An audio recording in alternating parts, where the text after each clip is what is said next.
now to hear this. Our lovely speaker, some of us already met last year. So, Dr. Lambert, CEO, PMI Fellow, please, the stage is yours.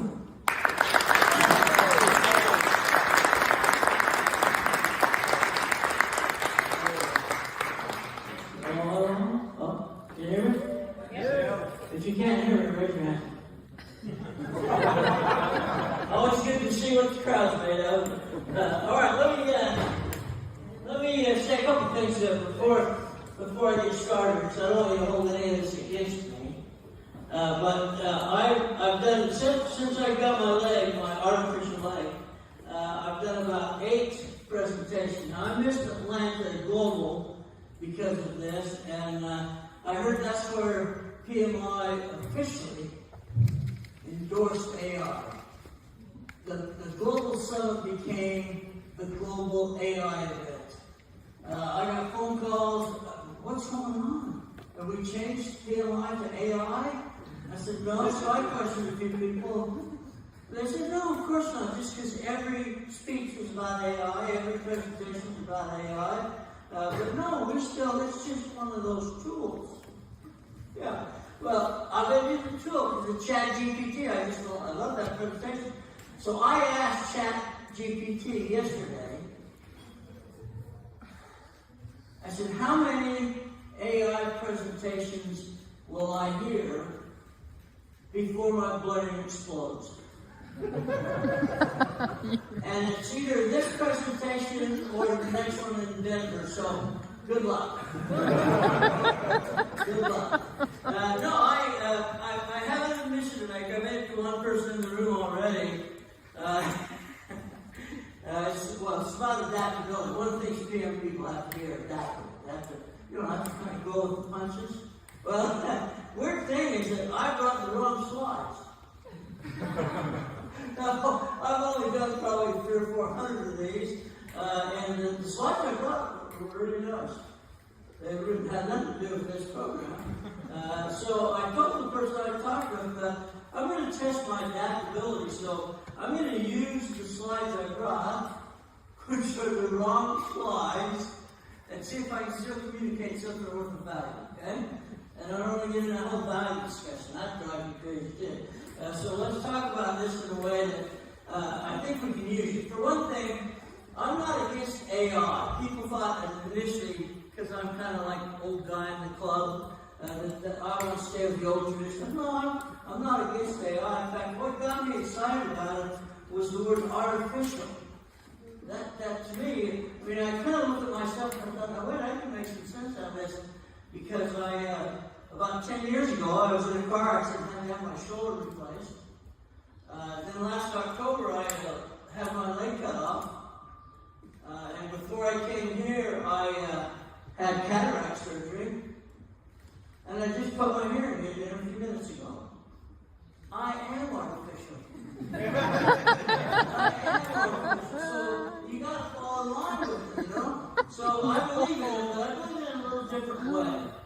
I think AI has incredible possibilities, but I separate the users into kind of 2 categories.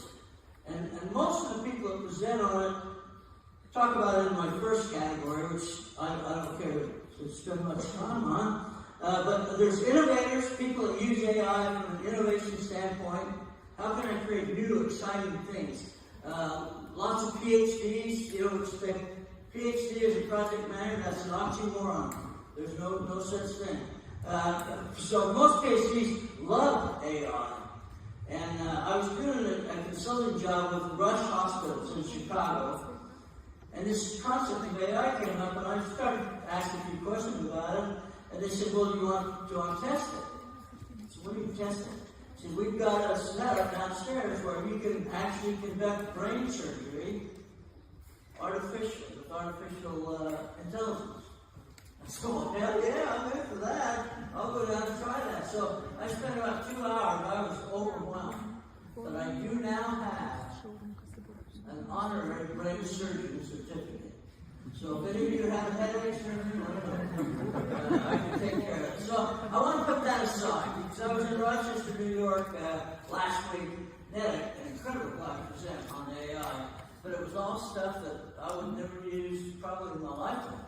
But man, it has some really cool artwork, and I'm going, oh yeah, that's interesting, but what do you do with that? I want to do it from a project management standpoint, okay? So I want to talk a little bit about sort of a sequential thing.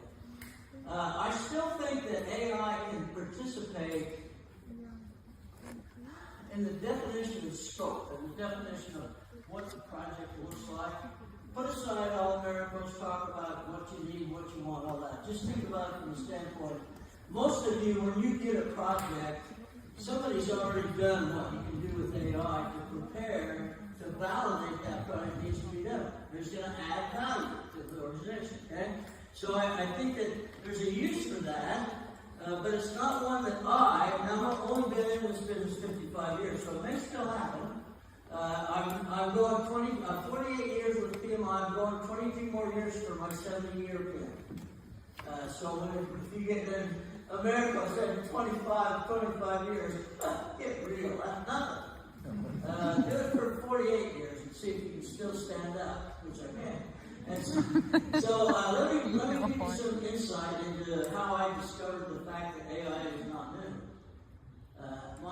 One of my first jobs where I actually was doing project management was with General Electric, a very well-known company, and it was on the Clinch River breeder reactor, so a power reactor in the U.S. And I guess I would have been called the controller, I guess America said, I was God to the project. And my job was this. Every month, during monthly report time, my job was to amalgamate all the data from all the departments, from all WBS elements, and put it in a format that senior management could get the sense of where are we on this reactor project. And I got thinking, no, that's AI. That was not really AI, but if I did this by hand, which I know because I did it for 2 or 3 years, it would take me about a week. Because the only tool I had at that time, which is unfortunate, was a pen and paper. That was the tool I used to create that monthly report, okay? And it took a long time. I did some playing around with a limited number of data, and I could produce that same report using AI, again, formatted correctly. All about AI, it's all about you. That's what this program is about. Well, it's supposed to be about that. That's what it's about now, is that the users are the ones that do it. Now, we've had some discussion about the prompts, how do you write the prompts, all of that. Nothing happens with AI unless we have it. That's not, you can just sit there and watch it, it doesn't do a darn thing. And so you tell it what you want it to do, okay? So I could generate that same report in less than a minute. Less than a minute. Now people go, well, what's a big deal? Well, that gives the decision maker a lot more time to make decisions. One of the things we fall into the trap of project management because of the lack of data is we make bad decisions based on limited data. We make bad decisions based on not all the data. And so now with AI, you see, what I tell people now is if I had AI back in the, any of you working in project management in the 60s? Well, if I had it back in the 60s, when I started in 66, oh my God, I'd be king of the project management world. Because I did a lot of things you do with project management and AI by hand. So I was able to impact decisions at senior level, senior VPs, by presenting them with the kind of information that decision makers need. And so if you're a project manager, you can sort of resolve yourself the fact that AI is not going to do that much for you personally. It's going to allow you to provide decision support information to the person who actually makes the decision. Some of you may still be under the impression that you make decisions. That's a good one. No, you don't make decisions. Get real. Most project managers provide information to the person who does make the decisions. so follow the logic. Better information, better decisions. And so AI has a huge role to play, okay? A huge role to play. So let's say that we've figured out what it is we want to do, and we've defined that based on some artificial intelligence information where we can do some preliminary risk assessments. When we're doing those kinds of assessments, then you have to understand how valid is the data. We've heard these are all the AI things. How good is the information? Who put it in? Where did it come from? Yeah. So you got to do that. You have to validate. Don't accept it just carte blanche. It's too risky. And so you got to look at it from that perspective. If you, I have diabetes. Anybody else have diabetes? Somebody's got to join me here somewhere. No diabetes. Well, thank God, because you'll have your legs a lot longer than I did. And so when I did a risk assessment. I've had it about 30 years, and I did a risk assessment based on if I continue to eat sugar, how long will I be able to keep my leg? And the answer came out about a week off. This is about a week off. And they warned me, don't leave the States. I was on a 5-country tour, started in Indonesia, ended in Lisbon. But it started in India, my toe started changed color and looked like it was going to be a problem. But I self-medicate quite a bit. There's a lot of things you can do to some of the pain. So I self-medicate and it went away. The first time I dumped the antibodies in there, it went away. I thought, oh, that was easy. I should eat more candy. And so I started the trip. By the time I got to Indonesia, my one toe was pretty black. And I checked the color charts, they're not supposed to be black. And so I went to the doctor, he said, yeah, it looks like it's getting black. I said, oh God, U.S. doctor's going to tell me that. And so I said, but no, I got to go on, I got 5 cities, I'm not going to ruin the event. So by the time I got to Romania, it was pretty bad. Now with diabetes, you don't get pain, you just get functionality issues. So the Romanian, great people, they said, oh, we're not taking a chance, we're taking you to the doctor. So they took me to the doctor. I think he has AI because he checked to see how bad it was and how bad it could get and what he was going to recommend. And he came back and said, yes, I think we should cut this off. I said, do you realize where I am? He said, you're in Romania, you're in the hospital in Romania. I said, yeah, that ain't happening. That's not going to happen. I'll go back to the U.S. where I know some people and let them take care of it. So he spent 15 minutes writing a letter saying that I refused his recommendation. So I presume they have insurance there too. And so there may have been lawyers on the door waiting, I don't know. So I went back, did my Lisbon pitch. I'm told I was not as coherent as I probably should have been. As soon as my pitch was done, they got me on an airplane, got me back home, and 48 hours later, missed a leg. Now see, AI for diabetes, which is on a vertical curve in the U.S., can predict. It can predict how long you can allow non-management to go on before you pay a serious price. And so the uses are essentially unlimited. So when I get finally to say, I think we've defined what it is we want to do, what the project scope is, then I can start doing risk assessment and planning for real. And risk assessment this is my biggest, as some of you know, I have some involvement in the PMI. And I'm the expert. I hope you all get your PMI. It'd be awesome. But if you do, don't forget that you can also get a certification in risk management. And I think with AI coming on the scene as it has, risk management could almost look like fun.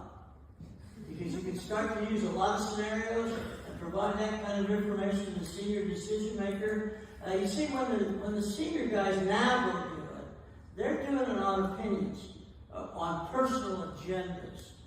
When I was at GE, I learned this because now I wasn't at that level of GE. So every year, all the senior level, all the vice presidents essentially, went away for about a week to plan the next year.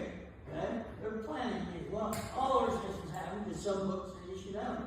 And so they go away to planning sessions and decide what projects you all are going to do next year, based on whatever those factors are. I'm not going to get into that.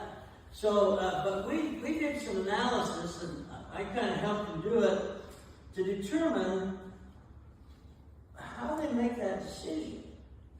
Because one of the other big benefits of AI is resource allocation information. When you start to allocate resources, you have to be aware that you're over-allocating. You got poor Bob committed to 4 jobs 30% of the time, and he's doing 30% maintenance on software, so he's really only available about 60% of the time. But yet, when you put his hours in, 100%. I was telling somebody last night, every project starts behind. Because we don't plan resource allocation. And if we do plan resource allocation, they say, well, we can't do that because we don't want to hire any more people. Well, then why'd you pick all those jobs? If you knew you had to have people, right, to do those jobs. Well, yeah, but we thought, well, they didn't think at all. That's the problem. So we did an analysis, and I talked to some of them. They usually go to these meetings, by the way, where there's sand and surf. Somehow it clears their mind for thinking a little bit better. And when they come back, they're pumped. They're ready to go. Okay? Well, so we did some investigation, and I got to tell you, this is what we found out. When they come back and over-allocate more, your organization is guilty of this, so I don't even have to talk to you. Your organization accepts more projects than they have people to do it. Okay? Now, if that's not the case, that would be very rare. So our question was, why do you do that? They didn't have a rationale. Well, what I investigated into that was that during those planning meetings, there's drugs involved. There's drugs. And I asked them, I said, do you guys smoking a weed or what are you doing? And they said, no, what did I? So I asked them, well, why would you accept more work into the system than you have people to deliver it? Well, there's drugs, obviously. And so, if I could corral those people before they have the meeting and shut down the cartels for a couple of weeks, then we could probably do a lot better planning. Because now with AI, I can play what-if scenarios till sun doesn't shine. So now we have to pare those down to see, what's the probability of one of these events happening. That makes you look. And I'm really good at this, is creating the illusion that you're intelligent. And it doesn't matter if you really are. I learned that too. It doesn't matter if you are, if they think you are.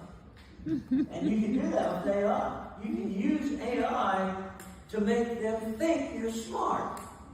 And so I endorse it 100%. 100%. I'm not getting ahead of here, so you might be all right for today. But I think that you need to recognize that what you can become by using the concept of AI is far beyond what you've imagined. Okay? And the process that I use to advance in those areas is we have, in America especially, we have something called the shiny thing. And the way our business, PMI is guilty of it. I'm sorry to say, I wish Jennifer was still here. They have fallen for the shiny thing. And so as soon as that shiny thing happens, everybody gravitates to it. Okay? That's why every presentation is AI, because somebody said, well, damn, look at that thing shine.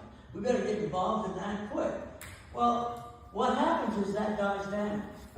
Because I've been with PMI for so long, I've been through several of these shining things cycles. And it started way back, some of you may not have even been around, back in the late 60s with earned value. Now, some organizations endorsed it, some didn't, mostly because the government said you will use earned value. Well, that became the shiny thing. Everybody wanted to put earned value in place. Everybody wanted to have a system. Everyone wanted to have the capability to do earned value reporting. And so that stayed for till 73. So it was about 66, stayed till 73 when I went to GE. My first project manager job dedicated was to teach 300 engineers how to use earned value. That should have taken 4 years, but it did. And so by the time I finished teaching everybody, the shine had worn off. And so I had to move on to something else. And thank God for Agile. Because that became the new shiny thing. And that shined much brighter than earned value. Much brighter. I mean, the whole world jumped on it. But some data that actually Jennifer showed us in a private session shows that the usage of Agile, the shine was already gone. Usage is going down. When the shine first happened, usage was going up. Everything had to be Agile. If you weren't Agile, you weren't with it. And so everybody jumped to it. Everybody got their PMI response following. If that's the shiny thing, then we got to have courses on it. We've got to train people how to do it. So we bought a company out of Canada, Disciplined Agile, and they said, we'll make you part of PMI, and then they'll think PMI had it all along. And so that's what we did, and all of a sudden, everybody's talking Agile. Scrum Masters, and oh my God, the language is crazy. And so everybody's doing it, okay? And then they said, well, listen, if a little of this is good, what the hell if we used a lot of it? I said, what do you mean by that? I said, well, on construction projects, on road projects, on physical development projects. Well, they tried that. It doesn't work. It doesn't work on those kinds of projects. There are still some diehards that continue to say it will, but it doesn't. Think about it. The whole concept of Agile is about adaptability to changing conditions, right? I mean, I think America said that very well. Everything is driven by change in these situations. And so when you look at that, you say, well, the design of a building should be pretty static. Sure.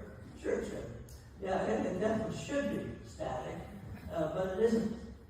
And one of the difficulties project managers have to face all the time is a moving target. Okay, here comes AI again. What does AI do for a moving target? What's it do for you as a project manager?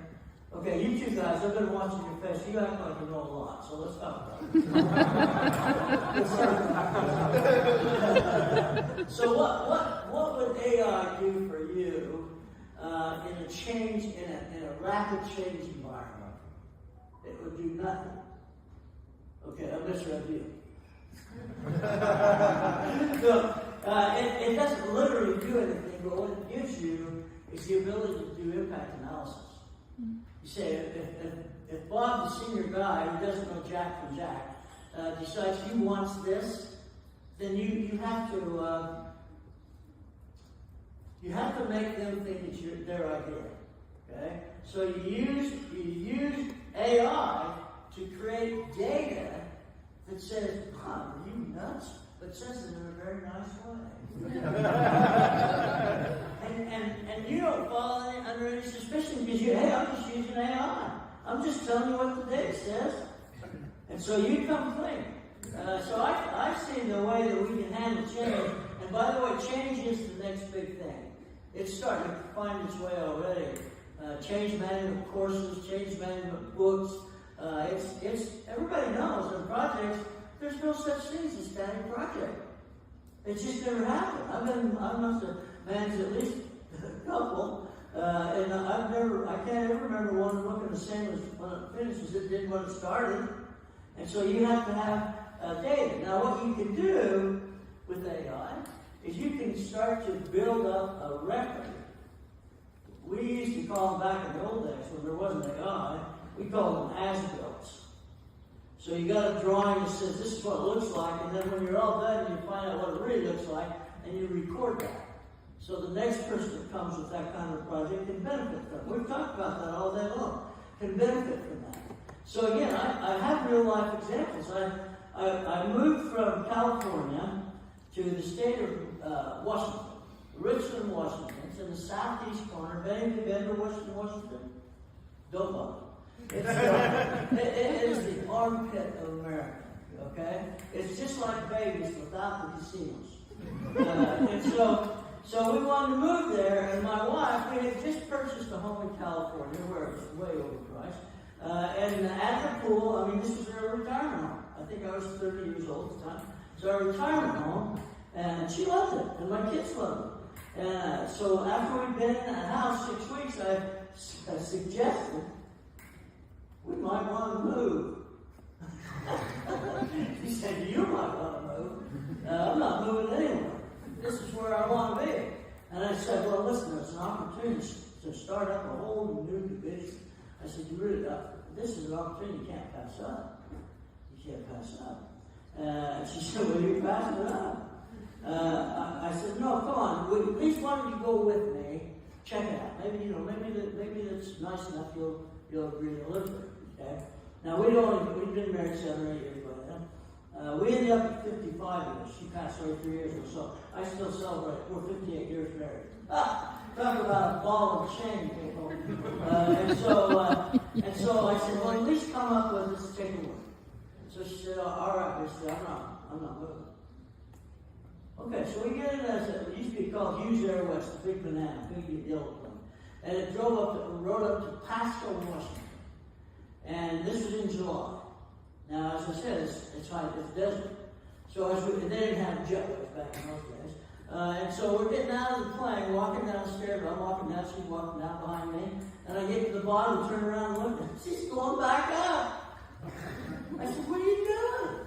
She said, I'm not living here. There's no darn way. I said, well, could we at least talk about it? She said, well, yeah, we can. So we talked about it. I said, besides that, you know where that place is going. You can't still get back on it. So we talked, and we negotiated. Mariella knows about negotiation. Absolutely. She's making a living off of them. And so we negotiated, and we ended up on an agreement. I get to take the new job at a national laboratory, big time job. And she gets a new house on the country club, and I put a pool in. I said, that's what it takes. She said, that's what it takes. So we moved. And so we got into the house. We had to wait for it to be built. So we lived with, this was an experience, we lived with her mother for a while. So we were keeping close track of that schedule. And so finally we got in. We're in about maybe a month, maybe it's March by now, and she comes to me one day and she says, where's my pool? I said, what do you mean? She said, you said I was going to get a pool. I said, well, patience. She said, no, it's going to be summer soon, I need a pool. So I said, okay. So we took the design from California and took it up there with us and said, I want you to build that pool on my lot. And the guy says, okay, we'll do that, no problem, but you need to call the city and check with them about where the property lines are. And the gas lines, the utility lines. And so I did. I called them up and she was very sweet. I told her where we live. She said, okay, look, if you dig your pool 6 feet in from the fence line, you should be fine. You should be fine. So that made me happy because the next day they were coming to dig. And so they came in and they got that big hole, knocked down my fence, got in there, took the first scoop, took out the entire utility system for the developer. You want to meet people fast. I didn't say make friends, did I? I said, friends. And so I called the lady back, and obviously I was a little bit angry. And she said, well, give me some time. So she called me back and she said, well, listen. So I'm so sorry. We found asphalt runs. And it shows that we had to move because of our pan. We had to move the utility lines in 3 feet. She said, I'm sorry. I said, well, you should be, because I got a mess on my hands. That's an asphalt. Now, what? They made asphalts, but what happened? Nobody looked at it. Nobody looked at it. Now, if you're really in a safe situation, the people that are going to dig would have looked at them. They would have made sure as well. I mean, they're almost as liable as I am. So as-built drawings, as we call them back in those days, as-built information is your key to the kingdom. Because based on as-builts, you're getting a picture of what really happened. Not what we thought might happen, but what really happened. So what's the next question? Okay, we'll give you a shot. What's the next question?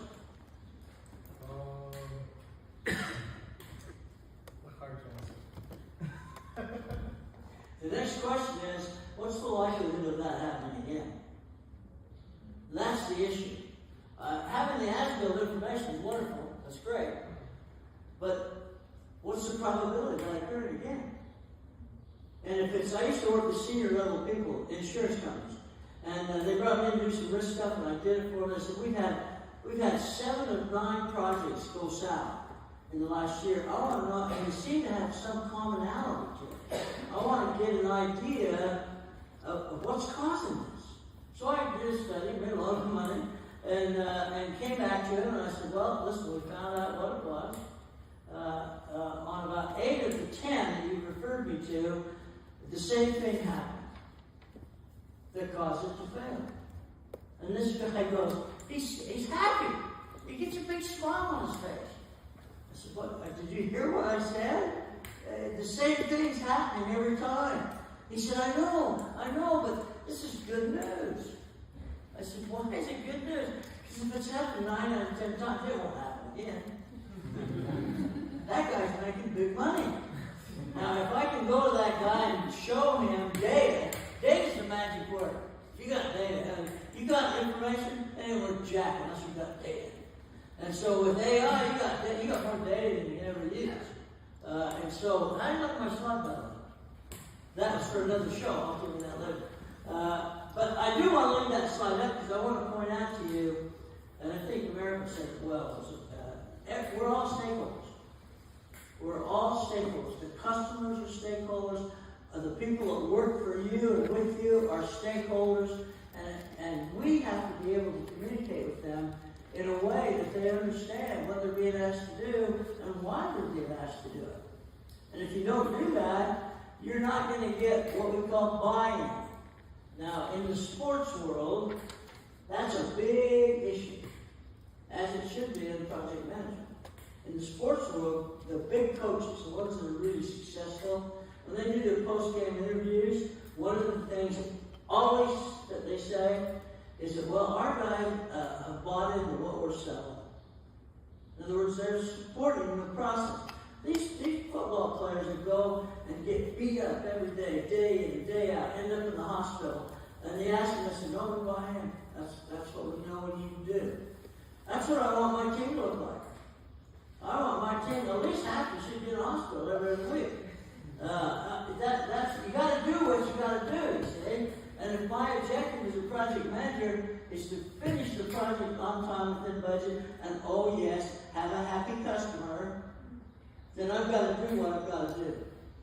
I practiced this on a project that was a $1 billion company. It was a diabetes. Nobody's diabetic. It's a little home use reading and blood glucose level, so you know when you can take your medication. So they've been beaten in the marketplace. It was a German company called Ljubljana. They've been beaten in the marketplace by Johnson & Johnson, and they were losing market share of 3 market share points a month, and each market share point is $3 million on the bottom line. So it started to look like real money. So they panicked. And their marketing people said, if you don't get a new product out that's better than Johnson & Johnson's in 3-year time frame, you're going to be out of business. You're going to be out of business. So they brought me in, after about 7 people had rejected, they brought me in to manage this project. And my guidance was, get this done in 3 years. That was basically the guidance. I said I'd be happy to do it under 3 conditions. And the guy that I was negotiating with was 6'8", 380, hated people. Hated people. And so he said, what do you want? I said, well, first of all, I want all the money. And he thought I was joking. He said, what do you mean all the money? I said, I want all the money. if you want me to create a miracle, then I'm going to need to have whatever I need to have with no reservation. He goes, okay. Well, I've never got one of those before. And he said, okay, what else do you want? I said, well, the second thing I want is I want to handpick the people. We had estimated about 200 people to run this project. We want to handpick the people. He said, well, you can't do that. You don't know these people. They're scattered all over this campus. I said, I'll interview them all. And I said, I'll pick the 200. And I want to be able to do, I don't want any of the functional managers hosing in. Don't give me the guy that runs the engineering department and have him tell me who I can use. No, I pick him. He said, okay. I'm thinking at this point, car, plane maybe. So no, I'll stick to the plan. And so he said, what's your third thing? I said, well, the third thing. And I walked over to the window in his office and I said, what's that building over there? He said, that's our new RD building. We're staffing out with Germans. Dr. Muller's coming in and starting to occupy it now. Why? And I said, well, that's a nice building. That would be a nice place to be. If you were to change your mind about me having a building, that would be the one I'd want. Can't do it. I said, Muller would never forget. And Mel was he wouldn't forget. And so I said, okay, well, listen, we were so close. We were so close. Now remember, when you take a risk like that, you're risking your reputation. Because if you take that on and it fails, it disproves all the things you said for all these years. It says basically it's all talk. Okay? So I looked at this as an opportunity. But I said, I do want those three things to give me the best chance of success. So I said, if you change your mind, give me a call. And so I drove back to Columbus, Ohio. It was about a 3-hour drive. And that was on a Friday night. Monday morning, Jack called. And he said, you know that building you were asking me about? I said, of course he did. He said, it's yours. It's yours. It's yours. Now, he's no fool, because what did he just do? What did he just do? Smart guy. I'm sure not later I found out how smart he was. What did he just do? He called my bluff. He called my bluff. He said, okay, Lee, I'm going to give you all that stuff, but you better by damn finish it. So he put it right back on me, you see. I was trying to get it on him, he put it right back on me. And so we started the project. We're in about 200 people. I met them all, said, you're going to work harder than you've ever worked before, blah, blah, blah. And I said, if you can't buy in, step back. Now's the time. I won't hold it against you. If you don't want to do it, if you can't make that kind of a commitment, step back. So 7 people stepped back. So out of 200 and some people, 7 people stood back. The rest of them said, no, we're here for it. Okay? So we started the project, and I'll just start at this and say we finished the project in 18 months. Not 3 years. 18 months. And Jack wanted to set aside a $5 million bonus pool if we finished on time and we divided up among the 200 people. $5 million. Okay? He said, what do you think about that, Lee? Kind of a smart ass look on his face. He said, what do you think about that? I said, I think that's the dumbest idea I ever heard, Jack. Now, my wife never forgave me for that. He said, what do you mean? I said, I don't think they'll do it. I said, but it's not my call. I'm a contractor. Let me talk to the team and see if they're willing to accept that $5 million bonus pool. So I talked to the team. We spent about 2 hours on the topic and voted, and all but about 7 or 8 people voted against the pool, against the resource pool. And so I went back and told Jack, and he was irate, as you can imagine. He said, what are they thinking? I said, well, I asked them that. I asked them why. They said, well, the thing is, when you establish a bonus pool like that, the implication is you're not doing your best job already, and I have to hold money out in front of you to get you to do your job the way you're supposed to do it. And he said, they don't want any part of it. They did say, however, if you want to do anything spontaneously, without us knowing, because they don't want, GE had this concept where they hold a carrot out, and just as you reach the tip, they pull it back a little farther, and that goes on for years generally. And so they said they don't want to do that. But if you want to just come up with something, if we're successful, they don't have a problem with that. We grudgingly said, okay. So we delivered. We got it done in 18 months. Had 50,000 units in the warehouse. And Jack came down, and he said, well, I'll live up to my word. He said, I'm sending you and your significant others to Hawaii for 2 weeks on me. Not a single person turned that down. Not a single person. They seemed to be okay with that. And I said, oh, this is going to be fun. He said, you ain't going. What do you mean I'm not going? He said, you're a contractor. Oh. We don't reward contractors. You get paid money, but we don't give you benefits. So they went. I ended up going on my own paying a bill just to piss them off. So we had a good time with that, okay? And it was time for my contract to be up. He kept it over about 6 months from what we originally had. I said, I went into him on a Monday and I said, Jack, I'm going home. He said, no, you can't. I said, what do you mean I can't? He said, no, we need you. We need you. He said, we got 2 more projects just like that one. We want you to run. I said, no, with those people you don't. You only go to the well once, okay? When you go to the well more than once, it becomes a habit. In our business of project management, every project that finishes well and on time and in budget is a miracle. And I said, I don't know if you need explanation, Jack, what a miracle is, but I'm not doing it again. I said, give me a new team, give me new people, and I'll do it. And he said, no, you'll have to work with what we got. I said, I'm going home. I told you that already. He said, you can't go. I said, you have no way to hold me here.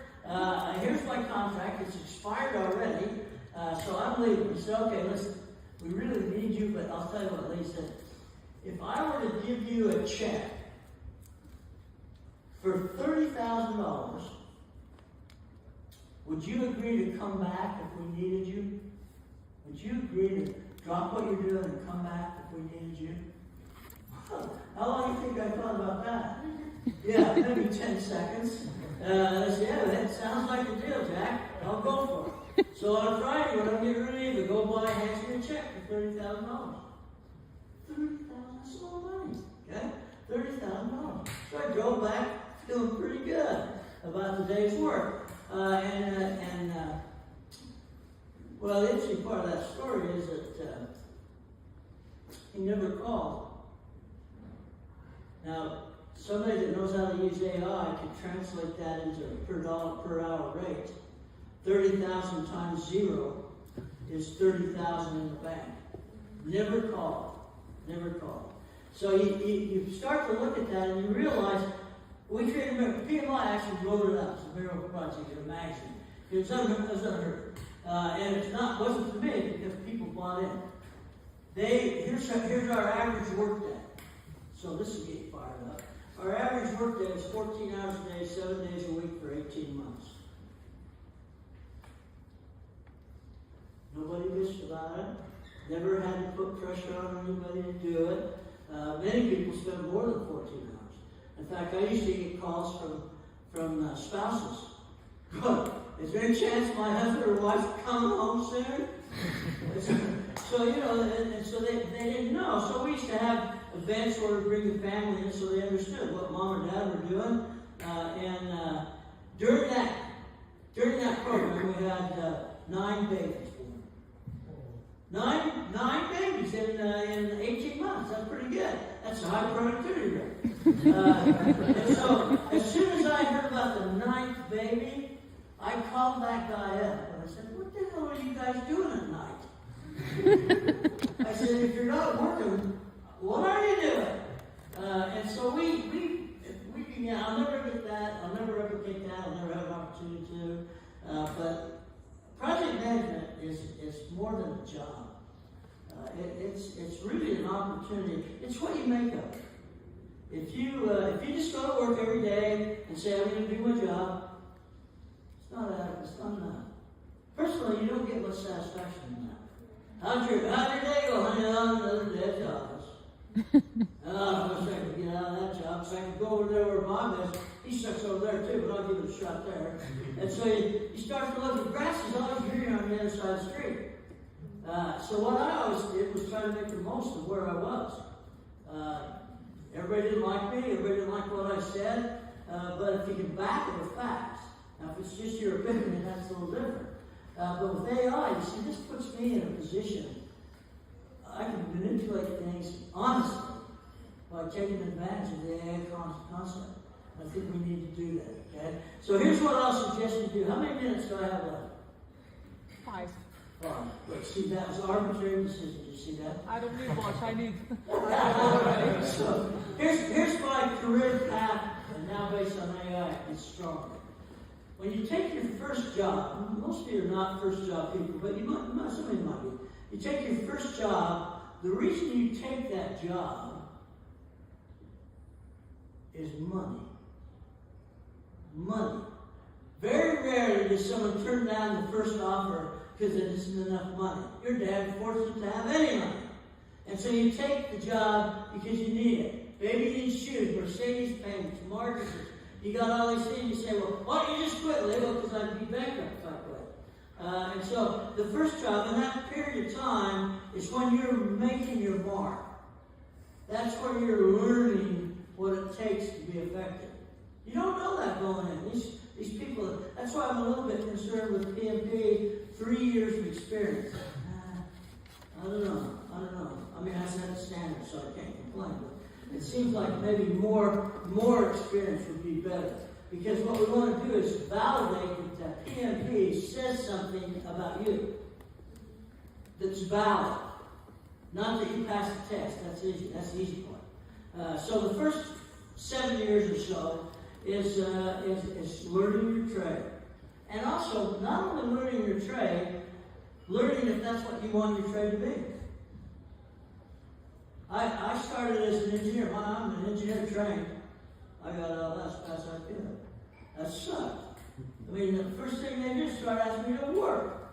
and you know, I don't mind work, I just don't want to do a lot of it. And so I got into training as fast as I could. Because it's not work. For me, it's not work. I do this probably 60, 80 times a year. Been in 51 countries, 80 PMI chapters, and I just keep doing it. I love it. Because the feeling that I get is that when I'm done making the presentation, even if 10% of you file away one thing that I've said today, it's been a good day. It's been a good day. And instructors, trainers, know when you had a bad day. I've had bad days, no doubt about that. But you really have a chance, I have a chance, to impact literally thousands of people. And the way I see it is I can have a lot bigger impact on the profession doing what I do than being a really, really big project manager in a company. So you get, after that initial period, you're trying to decide. Then the next jump is for what you want to do. That's your career choice. One's a job, 2 is your choice of careers. So you make that investigation over those 7 years. Now you say, no, this is what I want to do. And it took me almost exactly 7 years to get into training with General Electric. And you go through that process. And then that process is the second step. And that usually takes, well, it can vary from 12 to 15 to 20 years. And when you get into that career position, you say to yourself, damn, I kind of like this. I like this one. It's a great time to get to know people, get to work in groups, collaboration, all that stuff we talked about. And so that career becomes your lifetime. That career becomes something you're happy with and you want to keep doing. Now, if you get to the next level, there is a next level. Some of you, you've heard some upstairs. The next level is called a calling. And this is the person that would do what he or she does anytime, anywhere, for any amount of money or no money. That's a calling. Some of them call them priests. Some of them call them, have you ever seen Joel Osteen? Do you guys get Joel Osteen? He's a Christian, whatever. He packs them in Houston, 10,000 a Sunday. And I've watched him on TV, and I'm not a religious guy, but he mesmerizes me. And he's all done, he said, damn, I want to join that. It's sort of like who was that guy in the jungle? And Jones. Jim Jones. Remember Jim Jones? Jim Jones was a perfect guy for project management. Anybody that can talk 805 people that are drinking poison and laying around until you die, I want him as president. I want him as president. So that's kind of my story. AI is at the center of everything we're going to do. Whether that shine will wear off, I'm not sure. But I think the potential is much higher than Agile was, certainly much higher than earned value was. I think there's some real opportunities to take the concept of AI and make it your own. Make it your own. Don't listen to somebody else to tell you what it needs to be. Decide what kind of information you need to provide decision makers, and that'll be your road to heaven. And the best thing you can do, as America says, is keep your customer happy. When you're working for a senior vice president, you take that person what they need to be good. You make them look good. Your time will come, but you make those people look good by how you can use AI data right now. Okay? All right, any questions? I'm going to overtalk, sorry. Any questions? Any questions? If you ask me questions, it might be a problem. Because my hearing is running out of power. So, so I'm going to have to ask it a couple of times. No, any question? I told some of the people last time, I've got answers. I've got answers. So, you mentioned you were using generative AI. Oh my God! We're around a big circle. What was the question? You mentioned you were using generative AI models. Have you been using also the PMI Infinity or? Yeah. No? Any suggestions? Yeah, well, get to the heart of your question. You sort of went around it. Let's go. Go ahead. That's the question. Is that, that's the question? Well, I'll tell you what, the thing that you're going to see, which you've already seen, is that the shiny thing starts to take precedent. If you look at the PMI, the PMI, 6th edition started to integrate a lot of Agile stuff. Okay? The exam now, I'm told, I can't see the exam, but I'm told by people who take it, is 70% Agile. But the data that she showed yesterday, Agile is only being used by 46% of the projects. No, 4 points. A very small number. So now are they going to go back and erase all that stuff out of the PMI? No, of course not. They just keep moving forward. So then they switch to principle base. That's a whole new ballgame. And now number 8, who knows what's going to come in number 8. But the fact of the matter is, I don't care about that. I kind of get sick of people complaining about how hard the exam is. I mean, I'm sad for you. I mean, cry me a frickin' river. The fact of the matter is, it represents the profession, whether you like it or not. And if the standard maker is the holder of the gold, then you better pay attention. And what we've got to do that we haven't done well is we have to make sure we validate that somebody just doesn't practice to study the test to pass the test. I don't want that. If you tell me, I went to a boot camp, I went 4 days of intense training, we took the exam on the 5th day, and I'm not passed. And then you go back to your organization and manage the same crappy way you always did. But you're certified now. And so we run that risk. You see, when you look at PMI, frankly, without PMP, and then subsequently you have to CAPM and others, but without them, frankly, I'm not sure PMI really exists. 1.5 million PMPs. If you do the math, I don't have. When I first came in and saw those rabbits on the screen, I thought this was a birth control session. We can convert that number easily into the amount of money that people pay. It's a lot, not a lot. Some people have to take it twice. And they have to pay again if they wait too long. So what I tell people is, if you've got it, don't ever let it get away. Because if you want it and you need it for your job, you'll have to take it again if you let it pass.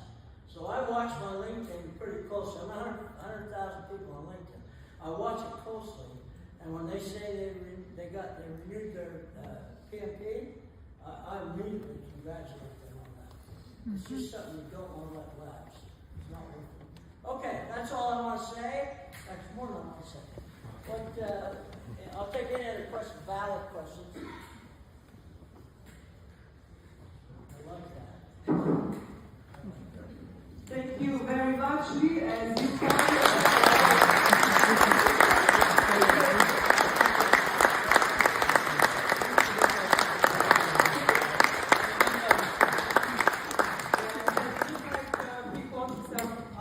artificial speaker. So, if someone needs to grab a